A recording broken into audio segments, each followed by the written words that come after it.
and welcome to another episode of PDA Dad UK. I want to talk in this episode about the issue of females on the spectrum. This may seem like an odd topic to discuss, but it's actually a big issue out there in the world. Currently, the number of females that are diagnosed with autism is outnumbered by the amount of males diagnosed with autism. And what I mean by that is that 80% of all diagnoses currently go to males. 20% of the diagnoses are allocated to females. And there's a big discrepancy in this. It's not something that really is more prevalent in males. There's an issue with females in that they tend to be a lot more adept at masking. So I want to have a look at this. I want to have a look at what it is that's going on and why it's such a challenge. And this has come about for me because the person in my life who is autistic is my daughter. So obviously a female on the spectrum. And we have been now 5 years fighting for an official diagnosis. We have what's called a working diagnosis. This means that basically it's acknowledged by all the professionals that this is the case. She's definitely autistic, but it hasn't gone through the whole process. And that's only because I've had to fight for it. We as a family have had to fight for this diagnosis. Even though anybody who works with my daughter will acknowledge straight away, oh, she's autistic. They will give you the details of why. So from her school to people she's worked with, from that capacity to groups that we're involved with and stuff like that, you know that everybody will say, yeah, she's definitely autistic. There's definitely something going on there that shows that she's autistic. And in the most cases, they'll also say she's very definitely pathological demand avoidant. Anybody who's had to try to get her to do something will give you that answer. But it's a real issue trying to get it through the process of diagnosis. Now, the big reason this occurs is that females tend to mask a lot more effectively. This isn't an exclusive thing. Males will mask as well. Some males will mask better than females. Some females won't be able to mask at all. It's not a written in stone thing. It's one of those things it's a generalization, but it's a generalization because there's a truth to it.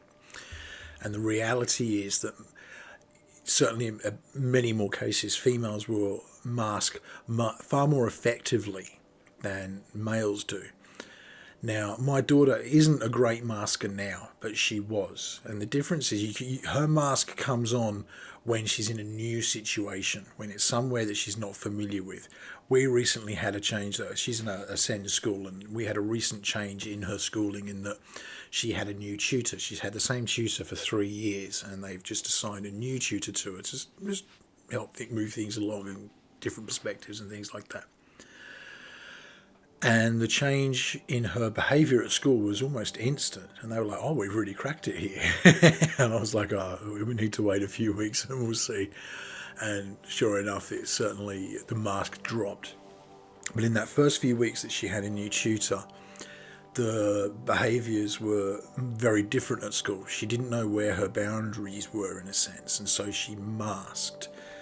And we knew the difference immediately because when she came home from school, the behaviours at home were a lot more intense. Now, this happens with masking. So I've talked about masking in previous episodes, and I'm currently putting together a bit of a special on masking from other people's perspectives. I've asked for people to message me and send me details of how masking affects them or their family. That will be something I'll be doing in the near future. And indeed, if you've got anything that you'd like to contribute on that, please do chuck it in the comments here, or look me up on Twitter at PDA Dad UK. And I'd love to hear your stories about masking and how it's affected you. But as I say, I've discussed masking in a previous episode, in one of my first episodes actually, and it's a big thing. So masking is basically the act of putting on a mask, figuratively speaking. So for a lot of autistic people, kids, adults alike, male, female alike, masking is a big thing. And they call it the Coke bottle effect.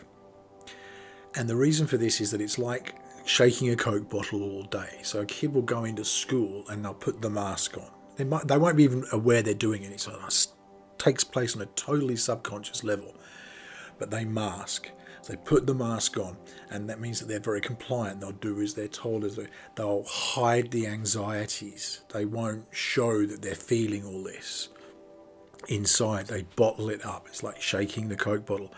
And once they get home to their safe place, and it can even be the second they're out of the gates and there's mummy, there's daddy, it's a safe person, it all comes out and you get the meltdowns. And there's so many people who deal with this where it's a struggle at home, but it's so easy at school. And a lot of people don't even realise that this is something that happens, especially when they're early on their journey. I hate that word, but I can't think of a better way to phrase it. But when they're new into the autism community and finding out how things work and what really is taking place, masking is something people often aren't even aware exists. And so that's like, why are they being so good at school? Why are we having these problems at home? And this leads to a lot of blame, a lot of self-blame. Are we as parents just awful? Is it we just doing something wrong? Why are they getting such great results at school, and here at home we're having TV smashed? What's going on? That really does come down to masking very often. And it's a problem because the diagnosis process relies heavily on school input in the UK. So questionnaires get sent out. When you go start the process for diagnosis in the UK, you get sent a questionnaire. What are the behaviours like? What are the traits that you're seeing? And there's some very specific questions on there. The same questionnaire gets sent to your school, and the school answer. And so you get these two very conflicting results often. If masking's taking place, the school will say, oh, they're great, yes, no, they're engaging well, they listen, they're well behaved, we don't have any problems. At home, it's like, well, she's reactionary to everything. This is going on, that's going on. And you get these two conflicting things. And if they're doing okay at school, that just leaves it gets discarded, basically. And you have to go through the whole process again. And we've had to go through it over and over again. The blessing we've had is that the mask has well and truly dropped for school. And she's been there long enough now, and she's that familiar with it that the behaviours we get at home are very much reflected at school, and that's been a big bonus for us in being able to progress with getting an official diagnosis for my daughter. The problem is that this often doesn't occur. So 5 years and we're still waiting, and it will be at least another year before we get an official diagnosis, even though CAMS have acknowledged it's autism, the school knows it's autism, we know it's autism, anybody who works with my daughter knows it's autism, anyone who's met my daughter knows that she's autistic. There's no question about it. But we have to get that official diagnosis in place, purely to get some support for the things that we need to be able to progress with. Things like, respite during holiday periods when she's not at school. So the problem we have is that kids are going to school, they're behaving really well, these reports are going in that there's no problem, and you keep having to fight and fight and fight, and it's a big thing, and it causes this big divide because girls mask so much more effectively, generally speaking, than boys. You get this divide because at school they're behaving great and they're coming home and they're having these issues. And that's why I think often there's triggers with puberty and things like that. We're experiencing that now. My daughter's just hit puberty. There's a thing with autism called early onset puberty, which affects many autistic kids, my daughter included. So she's really young, but she's hit puberty already. It's just something that seems to go along with autism for many people. And we've hit the puberty behaviours and the anxieties and the changes and everything that, I think back to when I hit puberty, back when Moses was a child, and the turmoil it created for me as a neurotypical person, not dealing with high anxiety, not dealing with all these extra stresses and confusions that take place. For my daughter, it's magnified, partly because of the sensory processing disorder side of my daughter's autism. With a sensory processing disorder, she finds the downstairs area very uncomfortable, and it creates a lot of issues. We have a lot of battles over underwear, and right now we're having issues over pads and things like that because she's needing to start wearing them, but they're uncomfortable. And we know from discussions we've had on sensory processing disorder that it can actually be painful. It might be something that's just uncomfortable, like a seam. For me, I've got a seam in my t-shirt. It might, every now and again, I might move like that and just sort it out. It doesn't really bother me in my day. For my daughter, it's like somebody might as well be shoving a knife in her shoulder. And so when you've got sensory processing disorder combined with puberty, it really is inflaming all of these things, and the anxiety from these changes in the body, from the hormones that are clicking in, everything's just gone through the roof. And it's like, wow. It really is like walking into a burning house. It has that kind of intensity to it, and that's probably something I'll discuss in a later episode, is how we've dealt with that. But right at the moment I'm in the middle of it, and I can't give great advice on that yet because we're still tackling it. So the mask has dropped for my daughter. She's no longer masking very effectively at school, and that's meant that when these reports went in, what I had written and what the school had written about what the behaviours and issues that my daughter's facing were very, very in sync. And so there was very little they could do to say, oh, bypass, we'll try again in a year. But the problem is, for many kids, that's not the case, and especially, as I say, with girls, this mask stays on at school and they never get past it, and so it's creating these big issues down the track. Now, I've spoken before about this, but there's a strong link between undiagnosed autism in childhood and other neurodiversities and mental health issues that can develop later on. So autism is linked to things like bipolar and schizophrenia, emotionally unstable personality disorder, or borderline personality disorder as it's known overseas. These things are all intertwined with autism. It's all to do with this neurodiversity and just the way the brain processes things differently. But really it comes down to the anxiety that's built up inside. And we've spoken about this anxiety before. If you go look back at my very first episode, it was the first thing I talked about, was the fact that anxiety is something that's intrinsically linked with autism. Autistic people just have a high level of anxiety. Now, that anxiety, when unchecked and when undiagnosed and unsorted in childhood, leads to further problems down the track. It's a documented thing, and it's known that this exists. And yet still we're facing this thing where, because of things like masking, girls aren't getting diagnosed at the rate that they probably should be. Now, that ties into, you can go into the political side of things and budgets and all that kind of stuff. Ultimately, I don't care about that. I don't find excuses over budgets and costs and whatever a valid argument. We're in a society that looks to support everybody with where they are. And if somebody has mental health issues, if somebody has a neurodiversity that needs to be supported, then that needs to be done, because the damage down the track is just becoming more and more severe. And we're seeing these changes. There is 10, 15 years ago, there was a strong belief that autism couldn't affect females. It was purely a male thing. It's very unusual that people were diagnosed with autism as females. It's very unusual that females were diagnosed with autism at all. And we're seeing a lot now. I spoke on my Grumpy Dad's channel with Chris, with a lady who was the first person in the UK to write a book, a memoir, if you like, about her experience of being diagnosed with autism, Laura James. And she's written this book called Odd Girl Out, where she talks about the fact that she was diagnosed in her 40s. Now, I know a number of people that this is happening to, people who often seen things in their kids, and they're like, hang on, I used to do that. I still do that now. Maybe I'm autistic too. And suddenly there's this link there, and it leads to a sort of late diagnosis in life. The more we can be doing to support our kids early on, the better they're going to be down the track. It's just one of those simple facts. It sucks that it's that way, that at the moment that we have to fight so hard for diagnosis. Now, where I live, there's a strong link between the carers charity or organisation, carer support, and the council. This isn't the case in many areas, but it certainly is for the area I live in. And it's one of the things they're really picking up on. And I was actually lucky enough to be involved in a discussion with some of the councillors on the local council to talk about this. And one of the things that was raised in that discussion was the fact that diagnosis is so hard.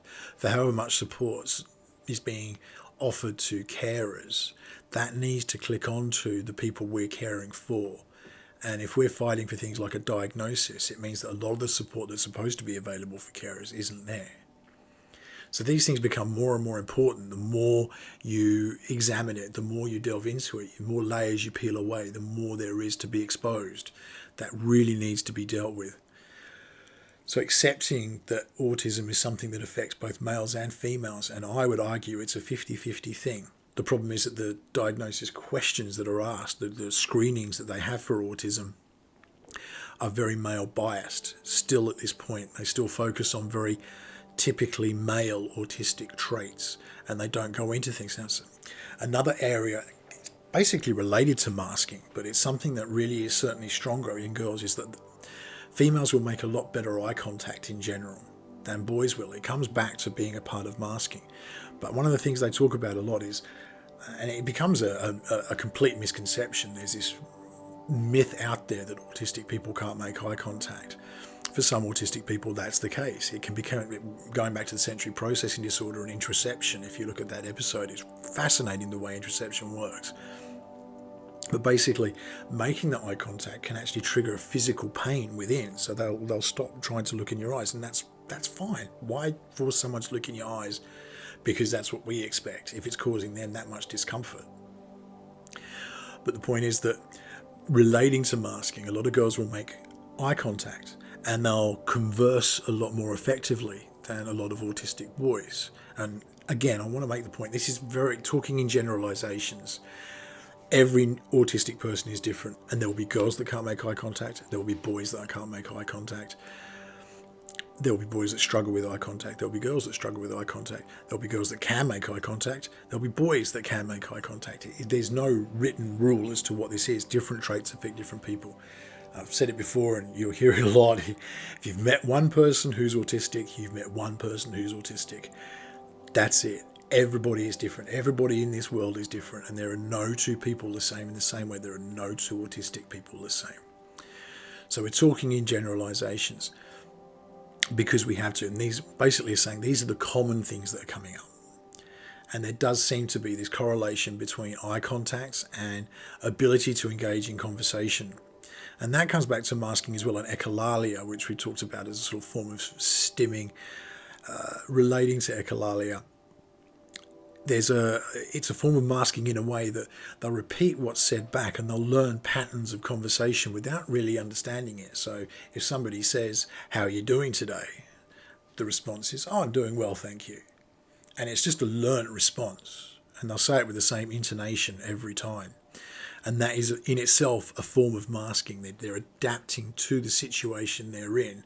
I've spoken to other people who are autistic adults and who have had their diagnosis or are pre-diagnosis, but they talk about this, that they identified that they mask later in life, and it's become something of a realization.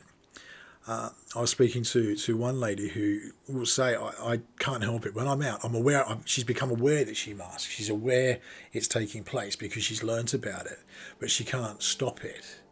But it's exhausting, and she gets home and she's exhausted, and we get the same thing. It's that same thing with the Coke bottle being shaken and then exploding when they're in this safe place.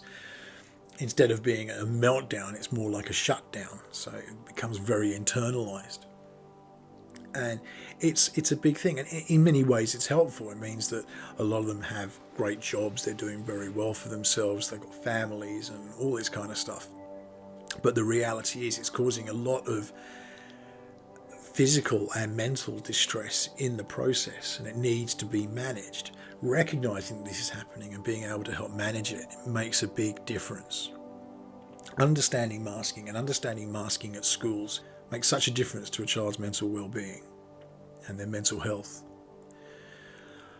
Speaking to a lady recently who has been, this is about her son, but her son masks very effectively at school. And she's been having to fight this fight with the school and identify what's going on. And in the end, has managed to win with the school in that she's been able to go to the school and say, this is what needs to be done. These are the things that my son needs in order for him to be able to be comfortable and less anxious at school, which means he's going to learn better at school. And it also means that he's going to come home, he's going to be able to do things like homework, he's going to be able to do things because he's not been building up all this anxiety all day and then completely unable to function once he gets home. It's a huge thing. There needs to be a shift, and maybe it's a petition that's needed somewhere, but there needs to be a huge shift in the way autism is diagnosed. There should be separate profiles for females, separate diagnostic principles, separate questionnaires that are sent out, separate screenings, a separate understanding of autism in female and the presentation that it has. Assume, men and women are different. There are books written on this stuff. Men are from Mars, women are from Venus. It's no big thing, And it goes beyond that. We've got different, gender identities and things like that. Everybody's different. Everybody has a different way of functioning. And there's just a different way in our physiology and the way we operate, again, generally speaking. That's going to lead over and bleed into things like the diagnostic process. It needs to be addressed. How we go about that is a battle in itself. That's something I've been trying to do. As I say, I've become an ambassador for Devon Carers recently, and being able to be involved in council discussions and stuff like that about how they can be supporting carers better. This is something we've been able to raise. It's an issue that is ongoing. Understanding masking is key. So much can be done if schools and teachers and professionals and everybody through the system is educated on masking, on what masking does, the effects it has, and how it works, and how to recognize it when it's taking place. Masking when it's taking place can actually become quite obvious. If you've got the model student and their parent is coming to you as a teacher and saying they're not like this at home, that should be an alarm bell straight out. Not, well, you're obviously doing something wrong, because we have this blame culture that comes in, and a lot of parents will talk about this. The first thing that gets blamed is parenting style. Now, there may be reason for that. There is certainly a case to be answered that parenting style can have a big influence on how kids are at home compared to how they are at school. However, I would argue that it's a lot more prevalent, that there's probably something deeper going on, and it needs to be addressed and looked at, not dismissed. But okay, we can help with the parenting side of things and start you on some parenting courses. Great, why change that? That might not need to be changed. But don't dismiss masking and autism straight out because you just want to blame it on something else. A good detective will take on all perspective. Everybody's a suspect, and you slowly eliminate them. Not that you focus on one thing. That's when you get to, I watch a lot of these true crime documentaries, and you always know when someone's been falsely convicted because they've gone in and they've gone, he's the guilty person, and they just target that straight away. And almost all the other evidence goes to the wayside. They get so focused on this one person that the truth becomes obscured. If everything's taken on board and you cross off the things that are there, so they've gone on a parenting course, they're still struggling with this. Okay, well, maybe we do need to look at masking. If you've got a parent saying to you as a teacher, as a professional, masking is taking place, it needs to be listened to. And knowing that so many parents in those early stages don't have any idea what masking is, but don't know what masking is, go and educate them on it. This could be that your child's masking. The more the professionals know, the better it is for everybody. We need to shift this discrepancy between male and female diagnosis, because the statistics are there. 20% of autistic diagnosis is female only. The other 80% is all male. And there's an issue in that, and it needs to be addressed early on, because the mental health impact it's having down the track is devastating. And I can say that from experience, from family members I have who've experienced the ongoing effects of not having been diagnosed early enough. And so many people who I've spoken to will say the same thing. Thanks for joining me this week. If you've got any comments, I'd love to hear, as I say, I'd love to hear about your masking stories. If you've got anything that you can contribute, that you'd like to talk about, something you've experienced or your family has experienced as a result of masking, please chuck it in the comments or hit me up on Twitter at PDADadUK. I want to hear about it. And as I say, I'm going to be making a video which takes into account all these different perspectives and compiles them for something that hopefully will educate a lot more people on what masking feels like and how it affects people in their day-to-day lives. Please do like this. Please do subscribe to my channel and hit the bell. You always get notified of new information and new content that I've got coming up. Stay safe, stay well, and I will see you again on the next episode.